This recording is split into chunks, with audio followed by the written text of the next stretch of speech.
Hi there. My name is Jeff Emery. I am a licensed marriage and family therapist operating in Abilene, Texas at Mosaic Wellness, which is the name of my practice. And I just want to take a minute to share some information with you, stuff that comes up in counseling with a lot of my clients. It has to do with emotional expression. Uh, First of all, I think we all know people that it doesn't seem like they express their emotions really well, or maybe they have them really under control, or they might seem stone cold and don't really have an emotion. But the truth is, we all experience emotions. Emotions are created in our bodies when our brain notices something in our environment, and then it has to do something with that information. It creates neurochemicals that are released into our body, and that's what we experience as emotions. So it's accurate to say that everybody has emotions. Uh, the challenge is that as a society, we don't really learn how to express our emotions very well, and so it gets us in all sorts of tough spots relationally and situationally with jobs and with family and with friends and such. So today, what I wanted to share with you is observationally what I've noticed in my years of doing counseling, the three ways that our emotions get expressed, because everybody has emotions, and they do get expressed at some point. So starting off, the first and healthiest way that we express our emotions is through talking. If we've got the words to be able to share how we feel, and we've got the environment to be able to express ourselves verbally, that's the healthiest way for us to process through and come to terms with the emotions that we're having, and eventually deal with them. And so that's the one, obviously, that works best, and it's what we advocate in talk therapy. Um, if we manage not to talk about our emotions, if we aren't able to for one reason or another, the second way that our emotions get expressed is through our behaviors, right? Behavioral expression. Now, behaviors and emotions are two different things. They're not the same thing, but we tend to link together certain behaviors with certain emotions. For instance, yelling with anger, or crying with sadness, or joy with smiling.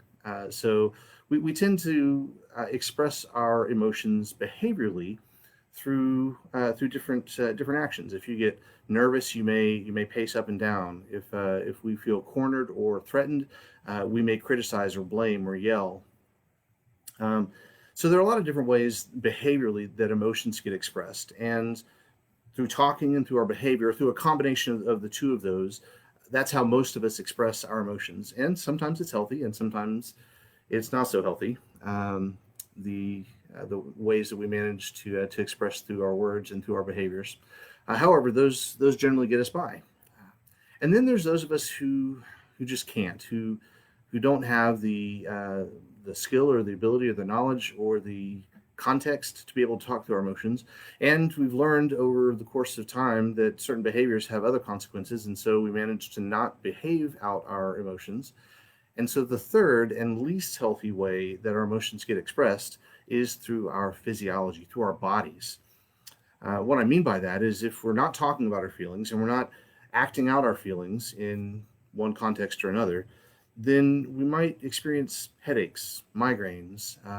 Some of us experience our feelings in our gut, and so we have upset stomachs, or we'll throw up, or we'll have diarrhea.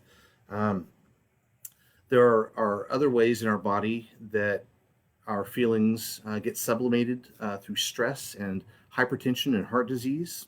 Some of us even develop rashes on our skin, or boils, or hives when we are upset or anxious or have long term stress, chronic stress. We might develop insomnia. And as a result of many of these things, we might eventually develop some sort of anxiety or depression that bothers us as well. So, to recap, the three ways that our emotions get expressed, and they do get expressed always, is through talking, through our behavior, or through our physiology, through our body. Now, um, I think it's kind of obvious that the conclusion with this information is that we need to find ways to talk about our feelings. And so I wanted to just wrap up really quickly in pointing out that in order to be able to talk about our feelings, we need several other things in place.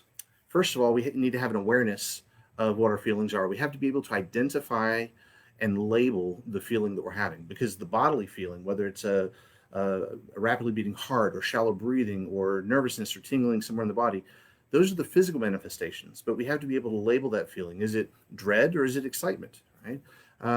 what do we do with that feeling once we have it in our body? We have to be able to label it and to identify it. Once we have the awareness of what we're feeling, we also have to have the vocabulary to be able to express it to somebody else if we're going to talk about our feelings.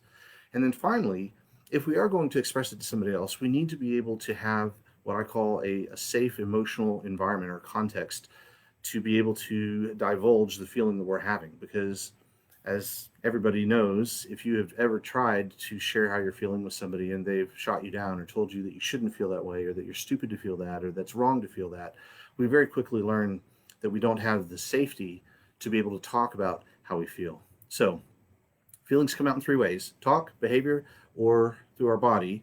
And in order to be able to talk about our feelings, we have to have an awareness of them so that we can label them. We have to have the vocabulary so we can talk about them. And we have to have the environment or the safety to be able to put them out there and have them validated. So I hope this has been informational for you.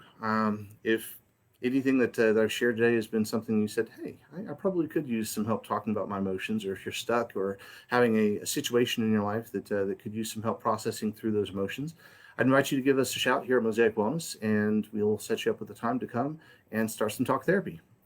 Blessings.